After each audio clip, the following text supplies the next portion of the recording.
हाँ तो students, welcome back to our channel MSVM coaching classes. आज हम शुरू कर रहे हैं हमारे टेंस का part 2, present continuous tense. Present continuous tense होता क्या है? प्रेजेंट कंटिन्यूअस टेंस में कोई भी काम जो होता है वो कंटिन्यू रहता है, यानी कि जारी रहता है, इसीलिए इसको कंटिन्यूअस टेंस बोला जाता है।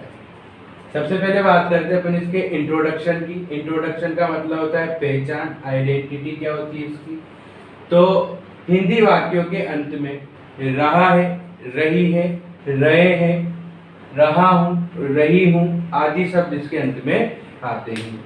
हेल्पिंग वर्ब जो इसमें लगाई जाती है वो लगाई जाती है इज, एम, आर। इज का प्रयोग ही, सी, इट और किसी का नाम अगर वाक्य में दे रखा हो तो उसके साथ किया जाता है। एम जो होता है, एम का प्रयोग मात्र आई के साथ किया जाता है और वी, यू, दे के साथ में आर का प्रयोग किया जाता है।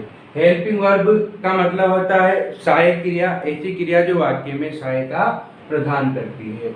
मेन वर्ब मुख्य क्रिया जिसके बिना कोई भी वाक्य नहीं बन सकता, वो लगाई जाती है मेन वर्ब की फर्स्ट फॉर्म और उसके साथ लगाया जाता है आईएनजी।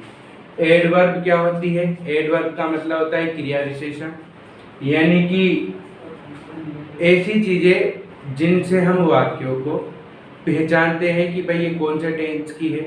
और ये जो एडवर्ब्स होती है ये सबसे ज़्यादा यूज में आती है जब अपन correct form of the verb भरते हैं वाक्य में, तो क्रिया का जब सही रूप भरा जाता है तो वहाँ पर इस एडवर्ब का बहुत ज़्यादा इम्पोर्टेंस रहता है। तो वो कौन कौन सी होती है इस टेंस की? सबसे पहले होती है at this time, at this moment, still, today, at present, now and these days and nowadays. ये इसकी एडवर्ब्स है। और इन एडवर्ब्स अगर आपको सेंटेंस में कहीं पर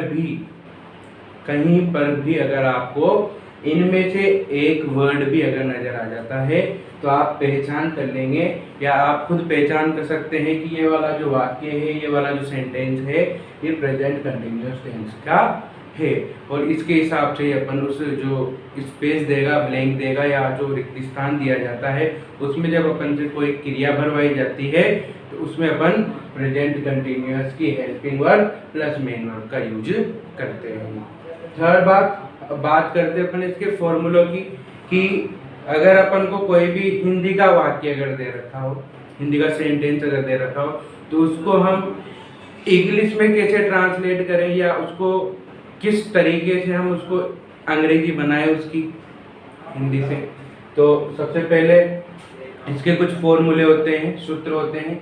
तो अफर्मेटिव वाक्य जो होता है सकारात्मक वाक्य, तो सकारात्मक वाक्य का फॉर्मूला ये दे रखा है आपको कि अफर्मेटिव का सेंटेंस होता है सब्जेक्ट, सबसे पहले सब्जेक्ट लिखा जाता है, उसके बाद इज, एम, आर लिखा जाता है, उसके बाद मेन वर्ब के फर्स्ट फॉर्म के साथ आईएनजी लिखा जाता है, उसके बाद ऑब्जेक्ट लिखा जाता है और उसके बाद अदर लिखा जाता है। पार्ट 2 सेकंड वाला है नेगेटिव सेंटेंस। नेगेटिव सेंटेंस में सबसे पहले सब्जेक्ट लिखा जाएगा, यानी कि कर्ता, जो किसी भी कार्य को करता हो। जैसे कि राम खाना खा रहा है तो खाना खाने का काम कौन कर रहा है? राम, तो राम उसका सब्जेक्ट हो गया। वैसे ही इजेमार लगाया जाएगा, उसके बाद नोट लगाया जाता है, उसके बाद मेन वर्ब की फर्स्ट फॉर्म के साथ आईएनजी और ऑब्जेक्ट और लास्ट में लिखा जाता है अदर। अगर कुछ दे रखा हो तो, नहीं दे रखा है तो कोई दिक्कत नहीं है। इंट्रोगेटिव प्रश्नवाचक वाक्य, ऐसा वाक्य जिसमें प्रश्न पूछे जाते हैं, जैसे कि क्या राम खाना खा रहा है।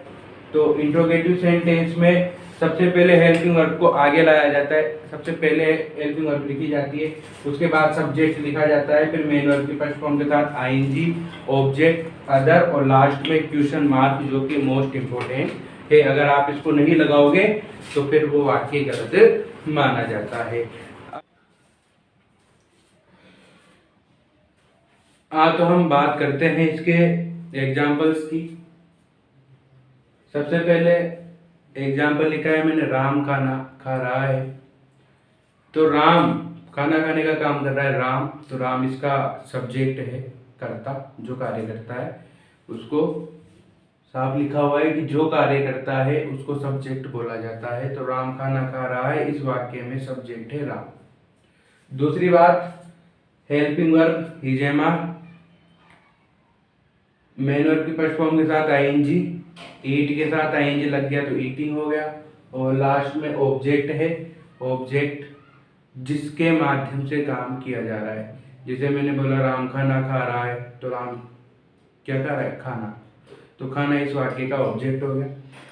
सेकेंड वाला जो नेगेटिव सेंटेंस है, नेगेटिव सेंटेंस में राम खाना नहीं खा रहा है, तो इसमें सबसे पहली बात तो नेगेटिव को कैसे पहचानेंगे? इसमें आएगा हिंदी में नहीं और अंग्रेजी में है तो नॉट आएगा इसमें। तो Ram is not eating food, सबसे पहले सब्जेक्ट, उसके बाद helping verb is am are, उसके बाद नॉट, उसके बाद मेन वर्ब की फर्स्ट फॉर्म के साथ आईएनजी, और लास्ट में जो दिया जाएगा वो है ऑब्जेक्ट। और अगर कुछ अदर दे रखा हो तो वो भी लिखेंगे जो इसमें नहीं दे रखा है। तीसरा है क्या राम खाना खा रहा है, लास्ट में देखिए क्वेश्चन मार्क, मैंने बोला था क्वेश्चन मार्क के बिना इंट्रोगेटिव सेंटेंस अधूरा है। तो सबसे पहले इसमें लिखा जाता है is am are, subject, main verb first form ING, उसके बाद ऑब्जेक्ट और लास्ट में क्वेश्चन मार्क लिखा जाएगा। तो क्या राम खाना खा रहा है, is Ram eating food.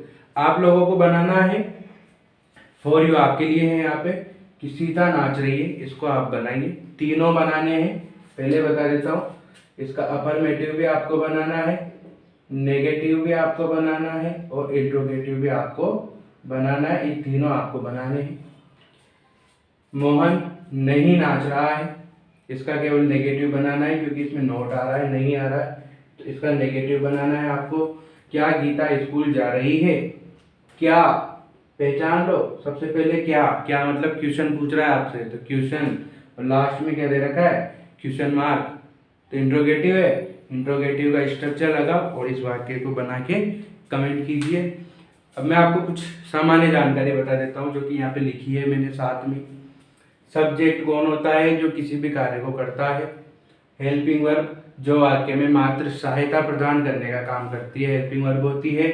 Main verb मुख्य क्रिया जिसके बिना कोई भी वाक्य नहीं बन सकता, अधूरा रहता है, उसको बोला जाता है मेन वर्ब। और उसके बाद ऑब्जेक्ट होता है जिसके माध्यम से कोई भी काम को किया जाता है। जैसे कि मैंने बोला राम खाना खा रहा है, तो राम खा रहा है लेकिन किसको खा रहा है, खाने को, तो खाना क्या हो जाएगा, वाक्य का ऑब्जेक्ट हो जाएगा।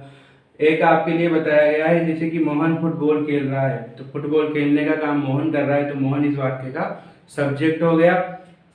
उसके बाद किसको खेल रहा है, फुटबॉल को, किससे, माध्यम क्या है, किससे खेल रहा है, फुटबॉल से, तो फुटबॉल वाक्य का ऑब्जेक्ट हो गया है। उसके बाद क्या कर रहा है, वो खेलने का काम कर रहा है, तो खेलना इसकी क्या हो गई, मेन वर्ब हो गई। उसके बाद रहा है, रही है, रहे हैं, ये इस वाक्य की लास्ट की आइडेंटिटी होगी, यानी कि इसको आप हेल्पिंग वर्ब बोल सकते हो। तो हेल्पिंग वर्ब जो होती है वो यहाँ पे मिलेगी आपको लास्ट में। अगला पार्ट पढ़ने के लिए, प्रेजेंट परफेक्ट टेंस पढ़ने के लिए हमारे चैनल को सब्सक्राइब कीजिए।